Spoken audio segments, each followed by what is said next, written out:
Coucou tout le monde, j'espère que vous allez bien. On se retrouve pour l'épisode de ce ménage de printemps. Il est temps que l'on s'attaque aux jeux de société. Et c'est pas rien ça. Il y a Nam qui attend sagement qu'on commence.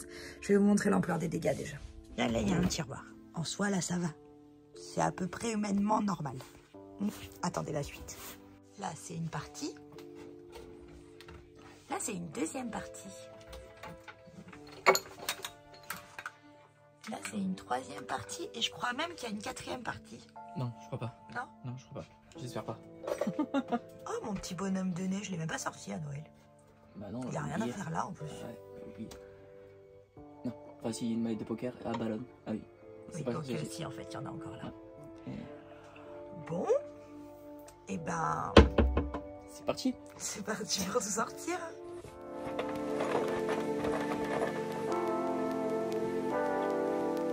On peut commencer par en haut, hein. Je sais pas pourquoi tu prends en bas. Et parce que en fait, il y a celui-là qui me gêne. Donc du coup, je suis obligé de sortir celui-là, pour pouvoir prendre celui-là. Ça n'a aucun sens. Ah non, c'est bon, ils sortent. C'est bon.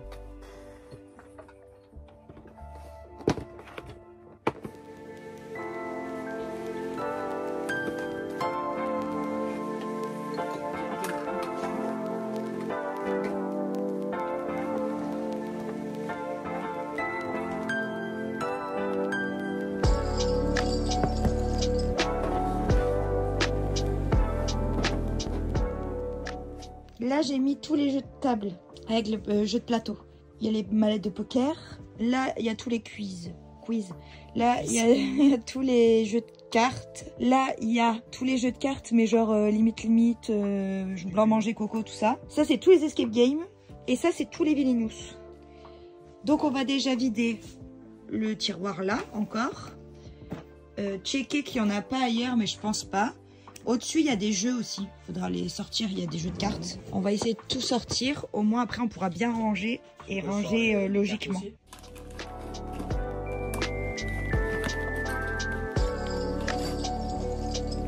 jeux de tarot, on a combien? C'est qu'on a acheté quand on est parti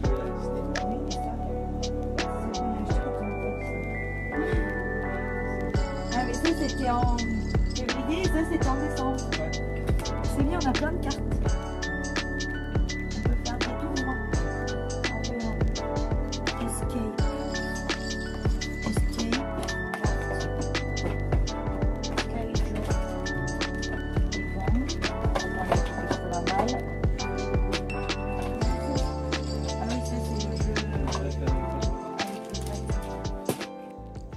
L'ampleur des dégâts. Pour rire, faudrait qu'on compte. Combien on en a? Non? On va compter. J'ai déjà rempli une feuille entière, juste en faisant juste un tour comme ça avec les yeux sans toucher au départ. Ah oui, parce qu'on va... Attendez. Ce que je vous ai pas dit, mais on va les compter, mais on va les... Surtout les... Comment dire? Faire un inventaire. Ouais, on va les noter pour savoir ce qu'on a et ce qu'on n'a pas. Et on va garder la liste sur nos téléphones à chacun.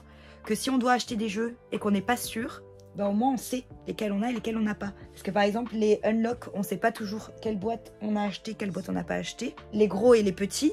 Les Villainous, plus ou moins, on arrive à se rappeler parce qu'on les a presque tous. On n'a juste pas le Star Wars. Si. Non. Ah non, putain, non, je confonds avec le unlock. Normalement, Villainous, le seul qui nous manque, c'est le Star Wars. Mais sinon, on a tout. Mais quand on n'est pas assez assidu comme ça dans les jeux, bah, c'est plus compliqué. Et par exemple, limite, on en a plusieurs. Blanc manger, coco, je crois qu'on en a... Non, on en a qu'un, je croyais qu'on en avait deux. Non, on a juste du cul. Mais il m'en manque un de ça. Hein. De limite, t'en as 3. T'as Marseille. Oui, j'en ai Limite 3, mais il me manque un autre jeu, je crois. J'ai tout sorti. Je sais pas. Je sais pas s'il y a encore un sac quelque part. J'espère pas. Non, il n'y a pas de sac quelque part. Bah alors il y a des jeux... Bah, peut-être qu'on les a... disparouches. Ouais. C'est pas grave. Bon, on va compter. On va faire l'inventaire. Je pense sur nos téléphones, c'est mieux. Ou je le note sur mon téléphone et après je ferai un truc Excel là. Voilà. Enfin, c'est pas Excel sur Mac, mais bon, c'est pas grave. Je pense qu'on va faire ça. On va compter le nombre, enfin, noter, compter le nombre. Et après, on rangera. Et ce qui serait logique, c'est de ranger les jeux auxquels on joue le plus dans le tiroir. Il y a 2 tiroirs de libre en plus, donc parfait. Comme ça, dans le tiroir, on va ranger tout ce qu'on utilise le plus, donc les jeux pour les entre potes en général. Les gros jeux de plateau, c'est pas ce qu'on utilise tout le temps. Donc ça, on pourra les ranger. Les unlock aussi parce qu'on les a déjà fait. Donc on peut les mettre plus au fond, c'est pas grave. Ouais, mais il y a un unlock où on se rappelle plus si on l'a fait ou pas. Oui, mais on le met tout en haut de la pile. Tu vois, genre... Ouais, bien sûr. Même des escapes et tout qu'on n'a pas fait. Mais ouais, parce qu'il y a des escapes qu'on n'a pas fait. Bref, je vous pose, je sors mon ordi, je commence à noter, on compte en même temps.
Et encore, j'ai pas tous mes jeux à moi. Il y a nos jeux à nous deux et certains jeux à moi que j'avais gardés pas loin, quoi. Mais il y a vraiment pas tous mes jeux. Une catastrophe. Bon, en tout cas, on a tout rempli. On a juste pas mis les années pour tout, donc au fur et à mesure qu'on range, je pense que je vais rajouter les années. Et on va là réfléchir 5 minutes où on met les choses pour pas faire n'importe quoi.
Ça y est, on a tout rangé, on les a tous re-rangés. Ça fait qu'on a pu tout remettre là où c'était à la base, plus donc stocker dans les 2 tiroirs. Ce qui est pas plus mal parce que vraiment, c'est ceux auxquels on est le plus susceptible de jouer souvent. Donc c'est pas mal qu'il soit dans le tiroir. Après je pense qu'on fera un tri au fur et à mesure quand les jeux nous plairont plus ou etc. Là c'est vraiment que des jeux qu'on aime. Je crois qu'il y en avait un quiz qui était fermé et je crois que dans les escapes on les a pas encore tous fait, mais ça c'est des trucs qu'on fait au fur et à mesure, donc c'est pas des trucs où on est pressé de les faire. On aime bien quand même garder et faire au fur et à mesure tranquillement et pas juste bouffer les jeux quoi. Donc ça fait quand même pas mal de jeux, donc on a dit 70 jeux. En même temps on a beaucoup d'unlock, on les a quasiment tous. On a tous les Villainous, on a quelques escape games en plus, on a quand même quelques jeux de base. Monopoly on en a 2, enfin normalement on en a plus que ça, je sais pas où ils sont. C'est Monopoly et Cluedo, on en a un autre il me semble, le base. Ben oui, et j'en ai un Harry Potter, il y est pas. Alors je sais pas si j'avais fait une caisse avec ces jeux là et voilà, mais ça m'étonne, mais peut-être qu'on l'a fait, je sais pas du tout. Donc je vais mener l'enquête pour essayer de voir et vous aurez peut-être un deuxième... soit vous aurez une deuxième édition, soit je pense que on verra ça quand on aura l'appart. On verra, je ne sais pas. Tout est possible avec nous. On verra bien. Je vous tiendrai au courant. Vous le saurez de toute façon. Je vais vous faire une mini présentation de quelques jeux présents dans cette vidéo. Parce que j'ai pas pris le temps de le faire quand on était en train de ranger. Donc je vais le faire maintenant. Je vous mettrai les photos juste là. Alors, il y a les Villainous. Villainous, c'est des jeux de rôle Disney. Donc en fait, vous interprétez un méchant Disney. Et donc chacun a son méchant, chacun a son petit plateau. Et chacun a ses objectifs à accomplir. Le petit plus qui fait qu'on peut jouer en groupe, c'est que eh bien, vous pouvez vous empêcher de réussir vos objectifs, donc vous embêter, vous fataliser. Et en plus, maintenant que le jeu est assez, comment dire, a été quand même pas mal testé, il y a de plus en plus de méchants, il y a de plus en plus de collections, donc il y a de plus en plus de joueurs possibles en même temps. Et ça, c'est hyper cool. Après, on a les unlock, des jeux, des escape games avec des cartes qui sont topissimes. On les adore. Je pense que c'est les meilleurs qu'on teste d'escape game. Pour l'instant, en tout cas, on n'en a pas. On a fait quelques autres et ça reste pour l'instant nos préférés. On a fait, on en a un Rick et Morty, c'est édition 404. Là, c'est un peu différent. C'est quand même un escape game, mais les énigmes sont pas si faciles. Pas du tout le même style d'escape game en fait. C'est aussi avec des cartes, mais je trouve les énigmes complètement différentes. Ça n'a rien à voir. On avait d'autres escapes aussi, des éditions, je ne sais plus. On a le triangle des Bermudes, tout ça. Ça aussi, c'était pas mal. C'est encore un autre style. Il y a un petit plateau. Il y a aussi des cartes, mais il y a un petit plateau avec. Et donc celui-là, ça fait très longtemps qu'on l'a fait, donc je me rappelle plus exactement. Mais c'était plutôt pas mal. Ça nous avait bien amusé. On a aussi les petits unlock. Donc c'est des shorts. Donc c'est un paquet, une histoire. Voilà. Ils sont plus courts aussi. Ils durent que 45 minutes, alors que les autres, c'est entre 60 et 90 minutes. Après, on a les classiques, les Monopoly, les Cluedo, on a le Mikado, on a le Yams. Après, on a d'autres trucs un peu plus particuliers. Voilà, j'ai des anciens jeux de quand j'étais petite. J'ai Charmed, j'ai le Big Deal, j'ai... Alors, Charmed, c'est vraiment un truc à part, je m'en rappelle même plus. Je sais que je le garderai toute ma vie, mais je me rappelle même plus. Je crois qu'on combat les démons dedans, avec les 4 filles. Et je me demande s'il n'y a pas les garçons aussi. Enfin bref, on combat les méchants. Et après, donc, on a le Big Deal, comment ça s'appelle? Qui veut gagner des millions. Je pense que vous savez ce que c'est. C'est des jeux de quiz. Donc, on a beaucoup de jeux de quiz aussi. Trivial Pursuit, tout ça. Après, on a Sky Joe, qui est un jeu plus soirée, tranquille, où c'est des cartes et il faut... c'est des cartes avec des chiffres et il faut avoir le moins de nombres à la fin. Enfin, le moins de points à la fin. On a les Uno. Enfin bref, on a vraiment beaucoup de jeux. On a des cartes... lambda aussi. Donc je pense que si vous voulez une petite explication de chaque jeu, n'hésitez pas à me le dire et je pourrais vous faire, je sais pas, le top 10 et vous expliquer bien chaque jeu, ou carrément s'il y a un jeu qui vous intrigue beaucoup, je peux le faire soit sur en réel ou quoi et vous montrer même une petite partie, pourquoi pas. Donc n'hésitez pas à me le dire en commentaire. En tout cas, moi je vous embrasse très très fort. N'hésitez pas à vous abonner si ce n'est pas encore fait. N'hésitez pas à liker la vidéo si elle vous a plu. On se retrouve très vite pour une nouvelle vidéo. Ciao ciao.